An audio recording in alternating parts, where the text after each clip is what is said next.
the FAs and the higher powers, the authorities all over the world realise that supporters have an awful lot to give and can make a club sustainable, community-based, financially successful.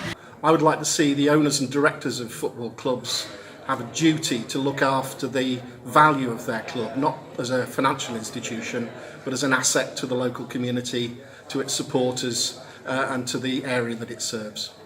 I'd have a league-wide wage cap.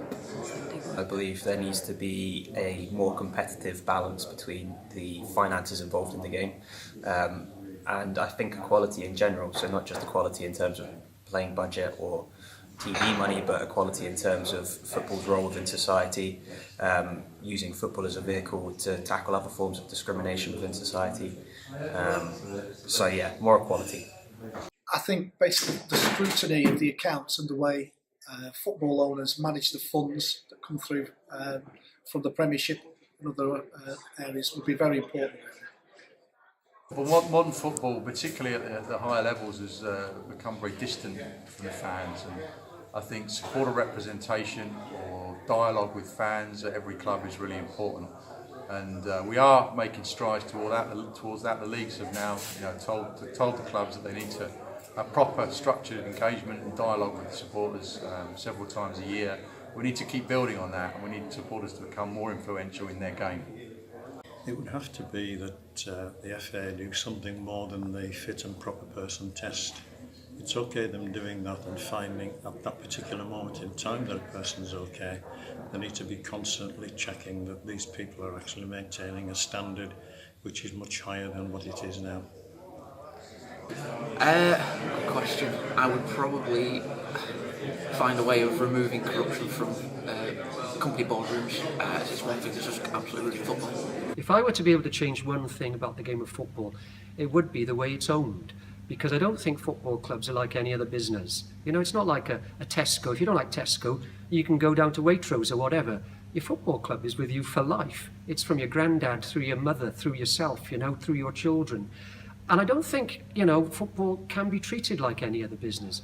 So if there's one thing I could change, it would be the ownership model, and it would be to give fans and properly constituted fans groups, like Supporters Trust, a real active stake in the running of clubs. That's a tough question. I think, I guess it was touched on earlier, but obviously that's like the purpose of this entire kind of seminar, is that you want to bring supporters involved in football, and that's partly why I support Crystal Palace at the highest level, because it feels to me like they listen to their supporters. The club is owned by former supporters, and the supporters have a say in what gets done, and that's really important. And I think that's kind of like the message of this entire conference. And I really, really like that. So I really enjoyed hearing about clubs like Bath City, where they're now owned by completely by supporters. Well, not completely, I guess, but a majority share by supporters. And that really excites me, because not only getting to run the club, but make the decisions about the club's future, and for that to be done by people who love the club and are really invested in the club's success. I think that's just a great thing. I guess I would change clubs into being classified into 3 different types of clubs. I'd have one type of club that essentially they would operate with transfer bans, where they would only sign their academy players and free agents and those kind of things.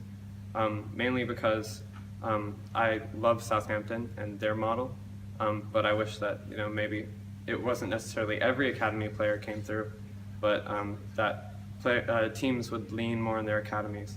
And so those kind of clubs, I would like to see them be 100% fan-owned and bring through their own players.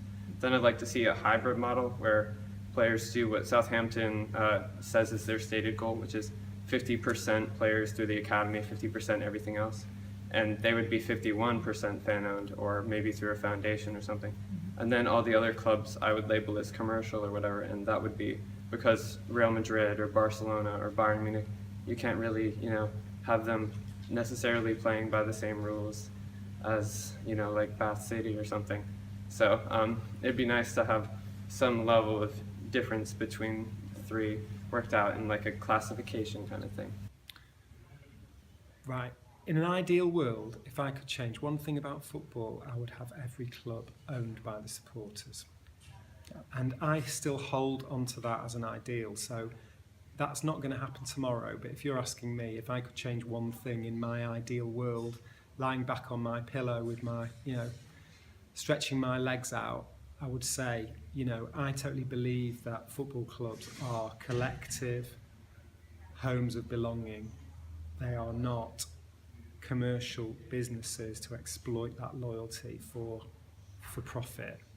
And so I believe that the right principle, we still call them clubs. We don't call them companies or limited companies or public limited companies. We call them clubs even now. So I think that the ownership of a club should reflect that, and they should be membership organisations. In my ideal, if I could change things. There's too much short-termism just in the way the game is run. So in terms of regulation, it's not properly regulated. So I'd have it more sort of coordinated on national level. So, but that'd have to sort of start from the very top rather than where we are now, where it's impossible for the Football League to sort of regulate it. It's not in really its interest to do so.